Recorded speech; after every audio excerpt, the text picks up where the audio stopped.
Hola, ¿qué tal? Bienvenidos sean todos y todas a Ojalá, sí señor. El Banco de Reservas de la República Dominicana, Banco del Estado Dominicano, aunque funciona como banco privado, desde luego,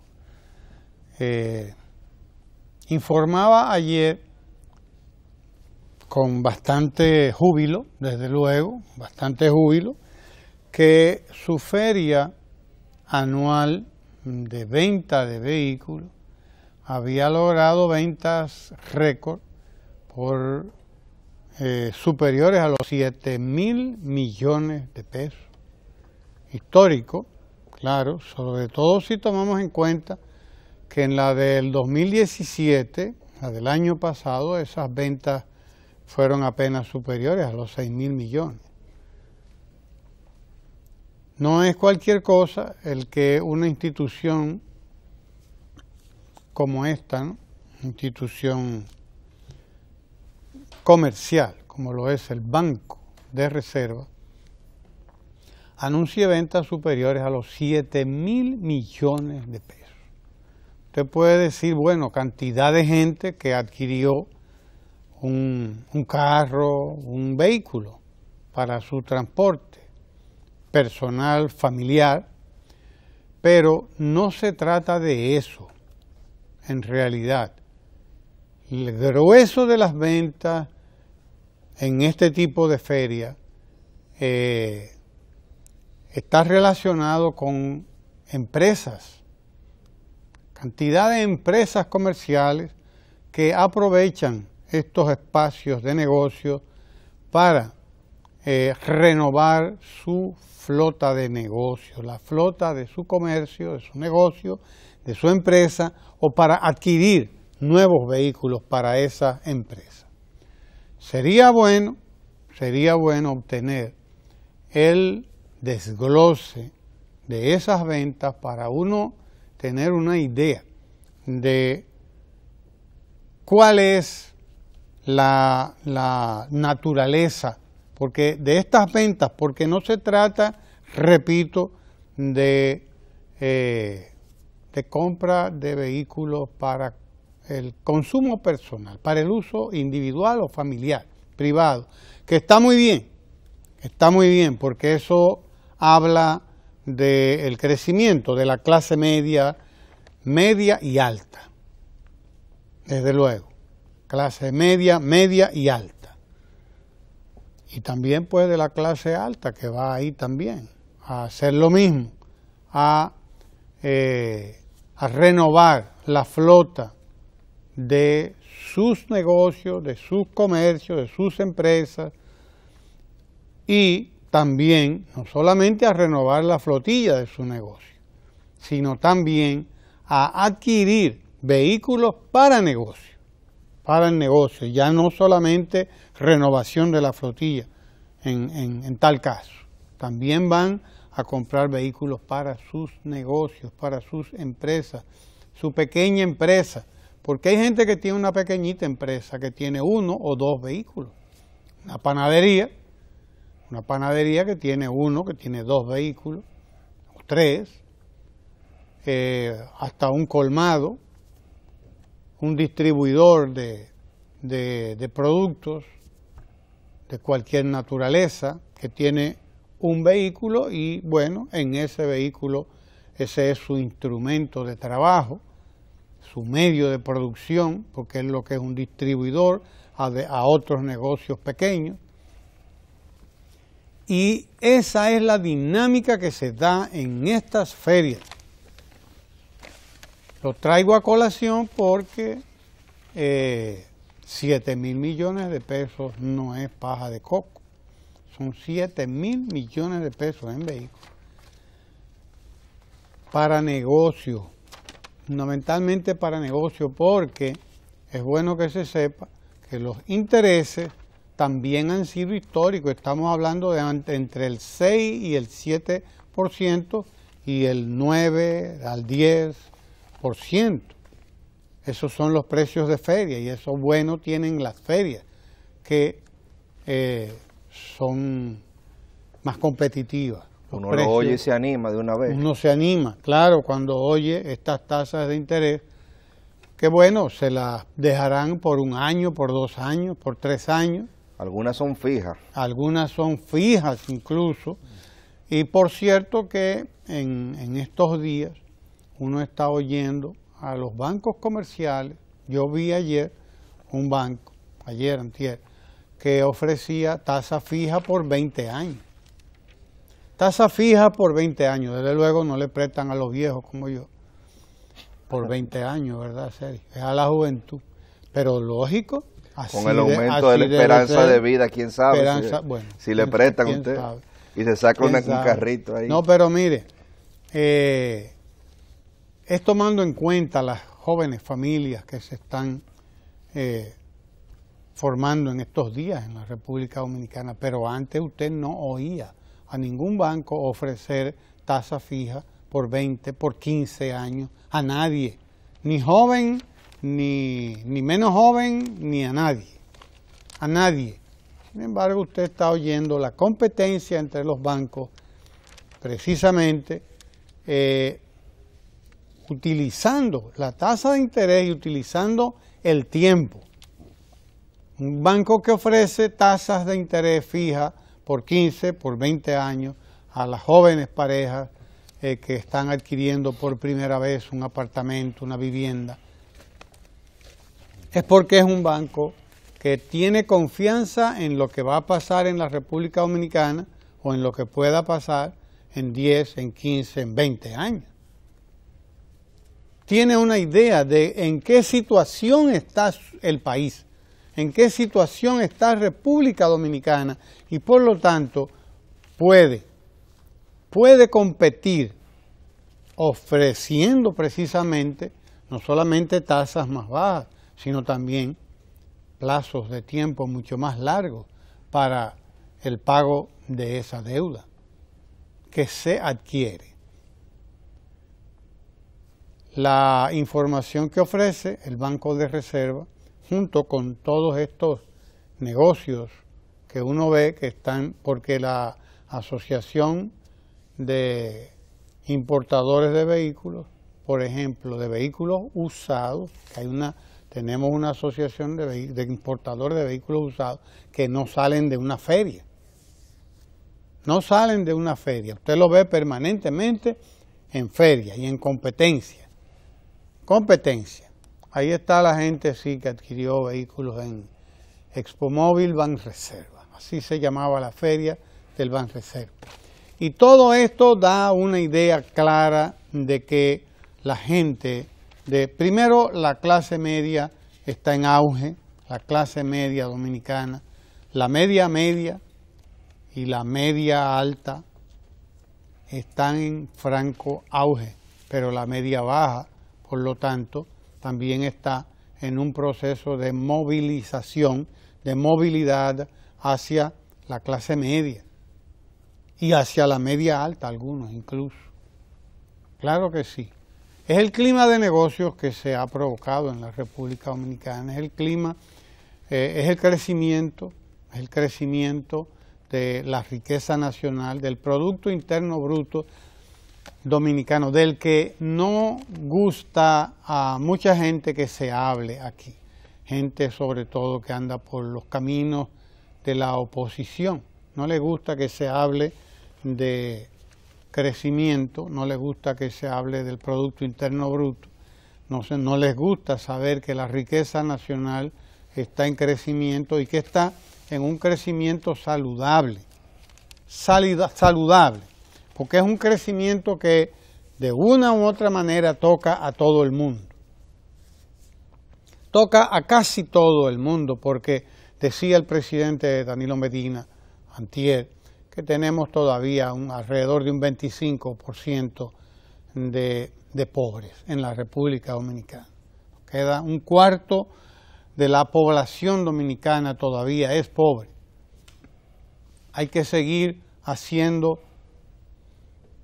todos los esfuerzos habidos y por haber, porque la República Dominicana sea un país de clase media. Esas visitas sorpresas que hace el presidente de la República todos los domingos está precisamente, van en el camino de hacer crecer la clase media, de construir clase media en el campo dominicano. Precisamente van en ese sentido. Banca Solidaria está para eso, para hacer crecer la clase media en la República Dominicana mediante la facilitación del crédito.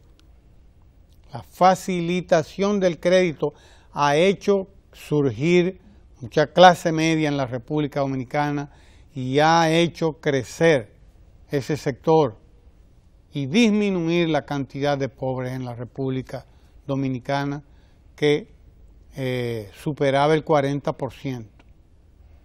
Superábamos el 40% hace más de un lustro, hace 5 o 6 años estábamos en el 40%. Hoy la República Dominicana anda entre el 25 y un poquito más, poquito menos del 25%. Es decir, en los años de gobierno del presidente Medina, en 6 años, la pobreza en la República Dominicana ha descendido más de un 10%. Más de un 10%, y eso es importante. Banca Solidaria tiene mucho que ver con eso, con la formación de pequeños empresarios y con la evolución del micro a pequeño y del pequeño a mediano.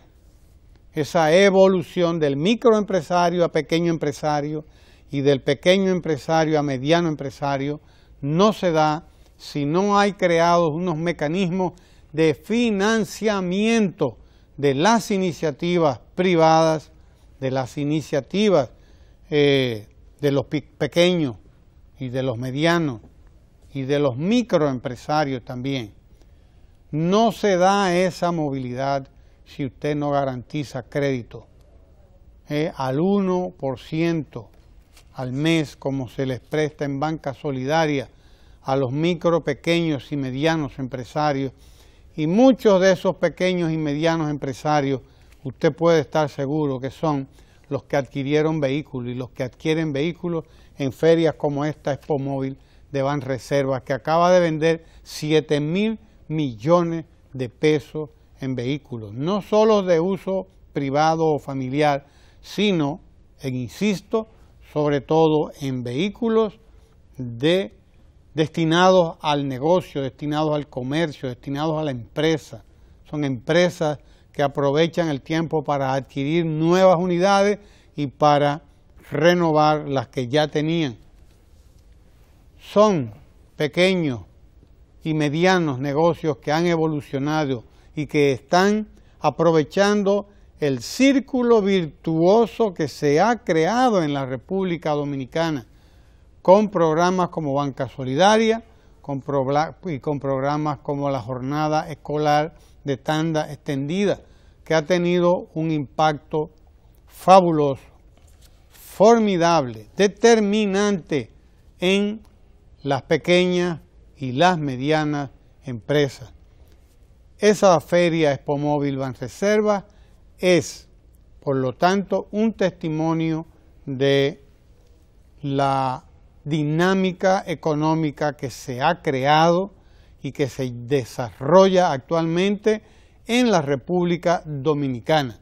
Una dinámica económica que crea riqueza, que crea empleo, que estimula el comercio, que estimula el consumo, que estimula sobre todo la inversión. La inversión en la micro, la pequeña y la mediana empresa, que por primera vez en la República Dominicana crecen de manera saludable, no solo en cuanto a inversión, no solo en cuanto a su papel en el mercado, sino también en cuanto a normalización, porque son pequeñas y medianas empresas que se han formado en estos 6 años y que lo han hecho amparándose en todas esas condiciones de que he hablado, pero también convirtiéndose en proveedores del Estado, registrándose en el registro de proveedores del Estado, que ha pasado de menos de 20.000 a cerca de 80.000.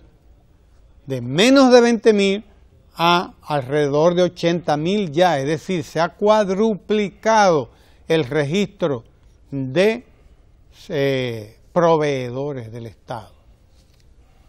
Eso se llama formalizar empresas, micro, pequeña y mediana, sobre todo pequeñas y medianas empresas. Tiene mucho que ver esa feria con el éxito notable de esa feria, con lo que está pasando actualmente en la República Dominicana, y de lo cual dan cuenta a los bancos que están en competencia precisamente a cuál ofrece mejores condiciones para la adquisición de todo, de vehículos y de viviendas también. Diga usted, Sergio. Precisamente la transformación que se está viviendo en el ámbito económico tiene en otros ámbitos, como el ámbito educativo, un importante impacto que va más allá de la inclusión como proveedores del Estado de miles de pequeños empresarios, de emprendedores, de ingenieros que han contribuido a este proceso de reingeniería de nuestra educación. Para mí la parte más sensitiva del proceso de la revolución educativa tiene que ver con lo que se hizo en el pacto educativo. El pacto educativo, como otros pactos que deberán de sellarse, como el pacto eléctrico y el pacto fiscal, son mandatos que nos da la Ley de Estrategia Nacional de Desarrollo, la Ley 1.12. Esa Ley 1.12 establecía la necesidad de que todos los sectores importantes en esas áreas hicieran una alianza público-privada con el firme compromiso de lograr los objetivos que se indican en la estrategia y establecer las bases de esa alianza. Resulta que desde que se hace el pacto educativo, ya esto no es una cuestión de Danilo Medina, ya esto no es una cuestión del gobierno, ya esto es una cuestión de todos los dominicanos, que tenemos que ponernos a una en fortalecer esa revolución educativa. La naturaleza de ese pacto, que gracias a Dios fue el primero que se hizo, porque la educación es lo más importante, ya que sus frutos se ven a futuro, no se ven en los años, no se ven en lo inmediato, sino se ven a futuro. Realmente la educación es a largo plazo. Usted como educador lo sabe más que yo. Decía Pitágoras, corregid a los niños y no será necesario castigar a los hombres. Inclusive el tema de la educación es la mejor política criminal que a largo plazo puede tener un Estado. Si usted tiene un buen sistema de educación, usted se evita muchísimos inconvenientes. Y curiosamente, en el día de hoy, 23 de octubre, se conmemora la muerte de un gran educador dominicano, Osvaldo García de la Concha, que murió en el año 1930. Y traigo esto a colación, que aparece como efemérides en el día de hoy en la prensa nacional, porque como decía el 18 Brumario de Luis Bonaparte, escrito por Carlos Marx, la historia tiende a repetirse como tragedia o como comedia o como farsa, que es como dice en ese texto.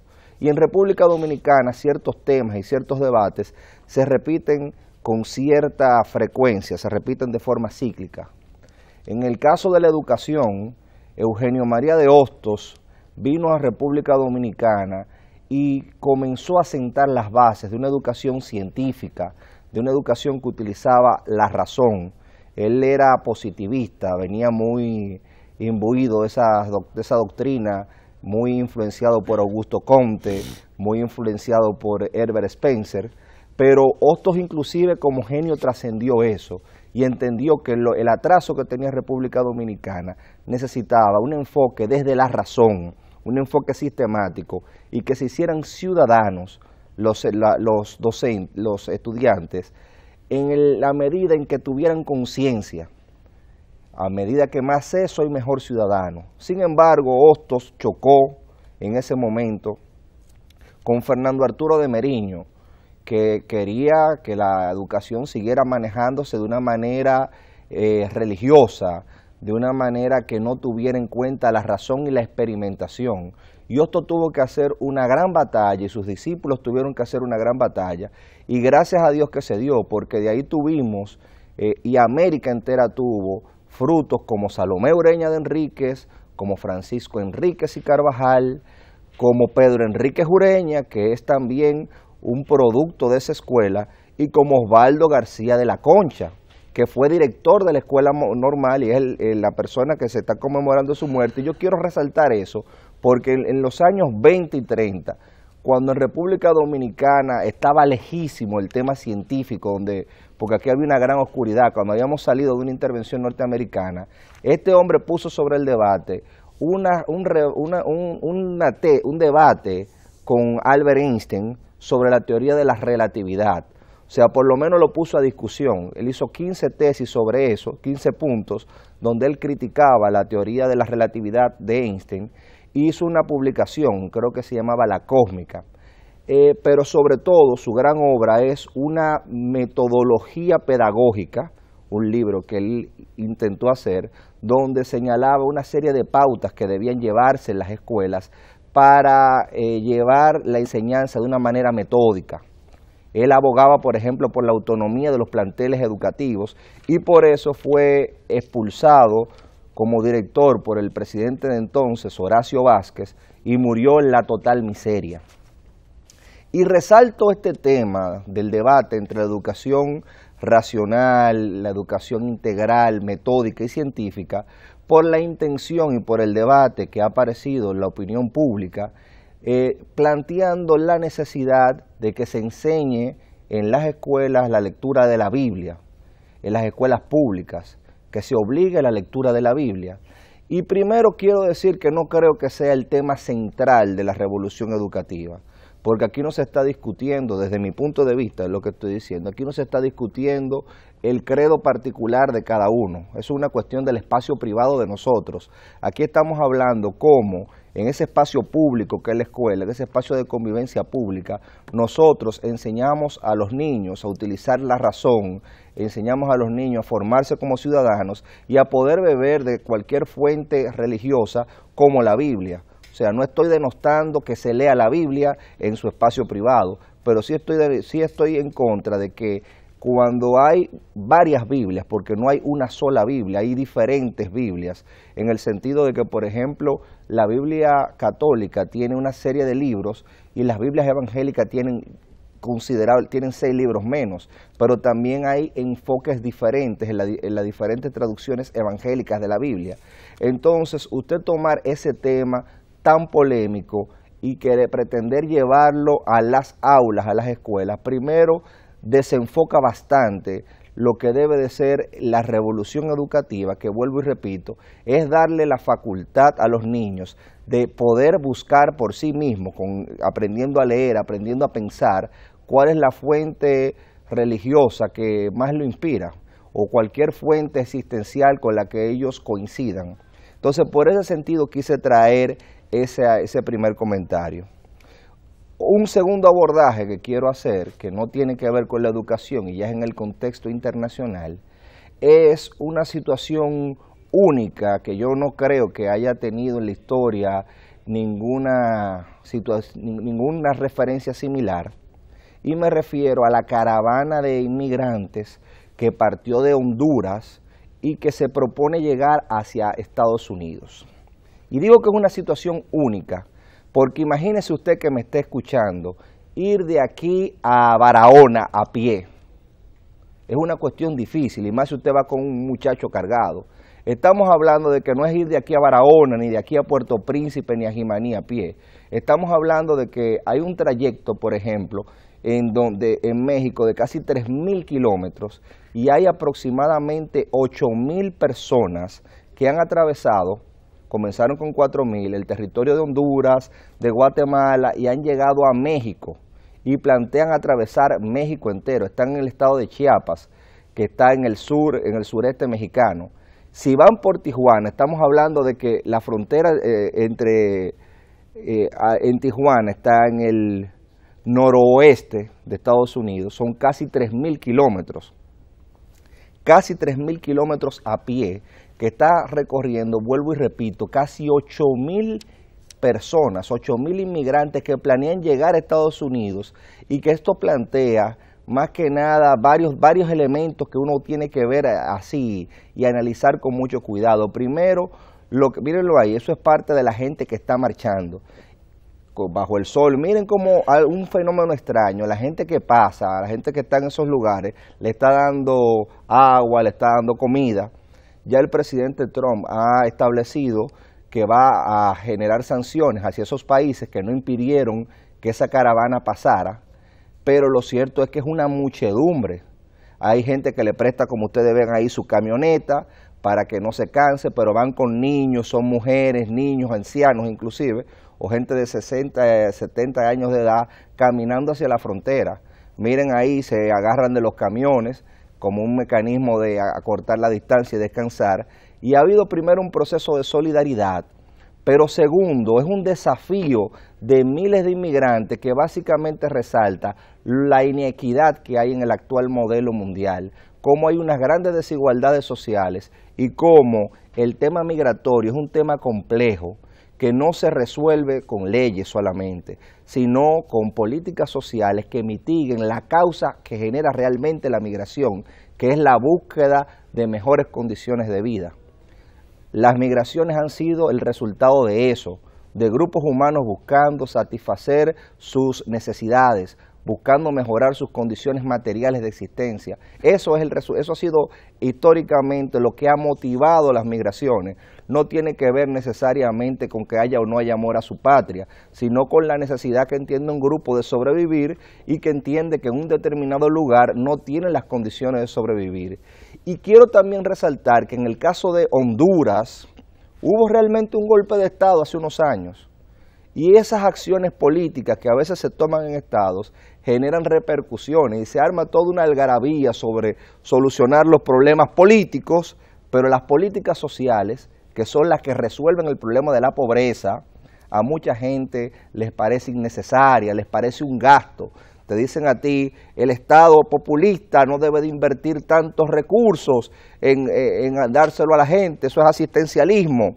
Estos presidentes lo que están haciendo es asistencialismo, sin darse cuenta que el asistencialismo, entre comillas, esa inversión social, si se hace bien hecha, es lo que saca estructuralmente a la gente de la pobreza y evita situaciones como esta, porque nadie por puro placer va a caminar miles de kilómetros. Eso es imposible, no es por puro placer, es porque entiende que no tiene otra forma de subsistir. A mí me gustaría que me busquen el mapa de América Central para que la gente vea de qué es lo que estamos hablando. Búsqueme ahí el mapa de Centroamérica y el Caribe, ¿sí? Para si es más fácil buscarlo así. América Central, para que usted vea lo que es cruzar desde Honduras porque hacia la frontera con Estados Unidos, que van a Estados Unidos, no los van a dejar pasar. No los van a dejar pasar. Y ya usted puede imaginarse lo que va a ocurrir ahí cuando 8 o 10 mil personas se reúnan en un lugar y bien pudiera la Organización de las Naciones Unidas y la Organización de Estados Americanos, la OEA, sí señor, lástima que uno aquí es, ¿verdad?, una voz bastante lejana, pero vale la pena decirlo. Vale la pena que la OEA y que la ONU, sí, ahí está el mapa de Centroamérica, para que usted vea de qué es que estamos hablando. Usted ve aquí a Honduras y toda esta gente que va por ahí arriba para México tiene que atravesar, tiene que salir de Honduras, cruzar Guatemala, que hay que saber lo que es Guatemala, nada más, señores, caminando, cruzar Guatemala, que es más grande que República Dominicana probablemente, o sin probablemente, mucho más grande que República Dominicana. Usted puede ver en el mapa ahí que República Dominicana cabe por lo menos 3 veces en Guatemala. Hay que cruzar a Guatemala y en la frontera de Guatemala entonces arremeter hacia arriba, hacia México. Vea usted allá, hacia México, para entonces usted llegar a la frontera con Estados Unidos, allá arriba en el río Bravo. Y mire, eso no es cualquier cosa. 8.000 gente, y puede ser que de aquí a allá crezca eso y llegue a 10 o 15.000 gente. ¿Quién sabe cuántos mexicanos se le van a sumar a esa marcha? Esa es el mapa de México también. Eso es un fenómeno inédito. Es un fenómeno inédito. Usted no sabe qué es lo que hay detrás de eso. Miren el tamaño de México. Ese territorio enorme. México es inmenso, es largo México. Es inmenso. ¿Qué hay detrás de esto? Bueno, detrás de esto están el fracaso de las políticas de los Estados Unidos y, ¿por qué no?, de sus aliados también, de las grandes potencias, pero sobre todo de Estados Unidos, que es el gran aliado de América Latina, que ha sido incapaz de ver en América Latina y ver en todos estos países que somos su frontera a verdaderos aliados. Aliados, óigase bien, socios, no esclavos, no sometidos, no, socios. Si nos convierte en socios, óigame qué maravilla sería ser socios. Lo somos, de hecho, de algún modo, pero no en el mejor modo. Es decir, la distribución del beneficio es muy desigual. Es muy desigual. A las grandes potencias les toca los grandes beneficios, los grandes dividendos. A los pequeños nos toca lo poco, lo muy poco.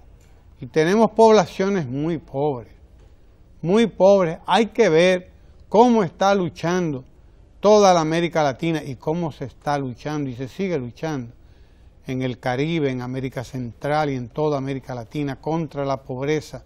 Y cada vez que alguien saca la cabeza para luchar contra la pobreza, para luchar contra estas desgracias que uno ha venido padeciendo por tantas décadas y siglos, la República Dominicana, la miseria comenzó probablemente en el siglo XVII.